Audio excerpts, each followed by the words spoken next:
On a tous déjà connu ça, non? Cette montagne de tableaux de bord, ces rapports qui s'empilent, des chiffres partout. Mais au final, sur le terrain, on a l'impression que rien ne bouge vraiment. C'est un paradoxe frustrant que vivent beaucoup d'organisations, et tout particulièrement dans le secteur de l'éducation. C'est la grande question. Comment est-ce possible? Comment, avec toute cette information à portée de main, on n'arrive pas à transformer l'essai en amélioration concrète? C'est ce défi qu'on va essayer de décortiquer aujourd'hui en s'appuyant sur une analyse vraiment fine des systèmes de pilotage actuels. Au cœur du problème, il y a un concept clé, la reddition comptable. Alors, qu'est-ce que c'est? Eh bien, c'est cette culture où la donnée sert avant tout à faire des rapports vers la hiérarchie. On coche des cases, on contrôle. Les analyses qu'on étudie montrent que ça crée un vrai cercle vicieux, où les décisions, prises tout en haut, sont de plus en plus coupées des réalités du terrain. Pour sortir de cette impasse, il ne suffit pas d'avoir de nouveaux outils. Non, ce qu'il faut, c'est un vrai changement de regard. Il faut passer d'une posture passive, où l'on subit la donnée, à une démarche qu'on appelle la micro-recherche-action. L'idée, c'est de se servir des données comme d'un point de départ pour expérimenter, pour apprendre directement au niveau local. D'accord, mais concrètement, comment on met ça en place, cette fameuse micro-recherche-action? Les sources qu'on explore aujourd'hui proposent justement un cadre de travail très solide. Il est basé sur 10 repères méthodologiques, 10 idées fortes, et pour que ce soit plus clair, on les a regroupés en 3 grands piliers. Le tout premier pilier, c'est l'état d'esprit. C'est la base de tout. Il s'agit d'arrêter de regarder les problèmes en stylo et de commencer à voir le système dans son ensemble, à relier les points entre eux. Ça veut dire aussi accepter que le monde est complexe, qu'on n'a pas toujours la bonne réponse et qu'il faut jongler avec plusieurs hypothèses. Le but n'est plus de viser une performance maximale, souvent fragile, mais de construire des systèmes robustes, résilients. Et dans cet état d'esprit, il y a cette notion essentielle de problématique résistante, qu'on appelle aussi wicked problems en anglais. Pensez au décrochage scolaire chronique, par exemple. Ce n'est pas un problème qu'on peut régler avec une seule solution miracle. Ces causes sont multiples, elles sont interconnectées. Ça demande des approches adaptatives, pas des recettes toutes faites. Ce tableau y résume parfaitement ce changement de cap. À gauche, on a la vieille logique de performance, on optimise quelques indicateurs, on standardise tout, on contrôle. Et à droite, la logique de robustesse. Là, on diversifie les approches, on s'adapte localement, on ouvre le débat et on co-construit ensemble. C'est vraiment le passage d'un système rigide à un système qui apprend et s'adapte. Allez, on passe au deuxième pilier, le processus. Maintenant qu'on a le bon état d'esprit, comment est-ce qu'on travaille avec les données au jour le jour? Qu'est-ce qui change dans la méthode? Ici, il y a 3 idées clés. D'abord, l'analyse des données, ce n'est pas le job d'un expert isolé dans son bureau.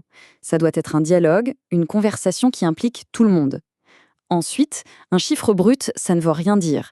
Il faut absolument l'ancrer dans le contexte local pour lui donner du sens. Et enfin, garder un esprit critique est crucial. Toujours se demander d'où viennent ces données, qu'est-ce qu'elles ne nous disent pas. Et cette phrase, elle résume tout. C'est vraiment le cœur de ce deuxième pilier. La donnée, ce n'est pas une sentence qui tombe, un jugement final. C'est une porte d'entrée. C'est une invitation à creuser, à discuter, à comprendre ensemble ce qui se joue vraiment. On arrive au troisième et dernier pilier. On a l'état d'esprit, on a le processus, mais il manque le plus important, le moteur. Comment on passe de l'analyse à l'action concrète et efficace? Le moteur de l'action, c'est l'expérimentation locale. Chaque diagnostic partagé doit nourrir des plans d'action innovants qu'on va tester sur le terrain. C'est là que l'intelligence artificielle peut devenir un allié formidable, pas pour nous donner la solution, mais pour nous aider à imaginer différents scénarios. Et tout ça, ça s'inscrit dans une boucle. On planifie, on agit, on évalue, on ajuste et on recommence. C'est un cycle d'apprentissage permanent. Justement, arrêtons-nous un instant sur ce rôle de l'IA.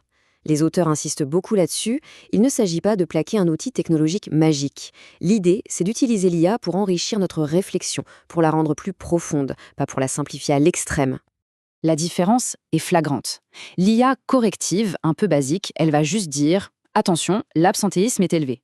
L'IA transformative, elle, va bien plus loin. Elle va chercher les causes profondes, les corrélations, et au lieu de donner une seule réponse, elle va proposer une palette de scénarios stratégiques. Son rôle, c'est de nourrir le débat entre les humains. Prenons un exemple très parlant. Le diagnostic, c'est un taux d'échec en lecture élevé. Une IA transformative ne va pas dire « il faut mieux enseigner ». Elle va générer des pistes. Le scénario A se concentre sur la formation, le B sur les ressources matérielles, le C sur l'implication de toute la communauté. Et là, le rôle des équipes locales, c'est de discuter de ces options et de choisir la plus pertinente pour leur réalité. Finalement, quand on met bout à bout tous ces principes, on se rend compte qu'on n'est pas juste en train d'ajuster une méthode. On assiste à une transformation profonde de ce que veut dire piloter une organisation. Et cette citation, tirée des documents sources, elle dit tout. L'objectif n'est plus de se laisser guider aveuglement par des chiffres. Il s'agit de construire une véritable intelligence collective augmentée où les données, la technologie et l'expertise humaine se nourrissent mutuellement pour créer des solutions plus fines, plus justes, plus intelligentes. On va se quitter avec cette question. Dans nos organisations respectives, comment faire pour que chaque donnée, chaque rapport soit non pas un point final qui clôt un débat, mais bien le point de départ d'une conversation riche et constructive. C'est peut-être là, tout simplement, que se trouve la clé d'un changement qui soit, pour une fois, réel et durable.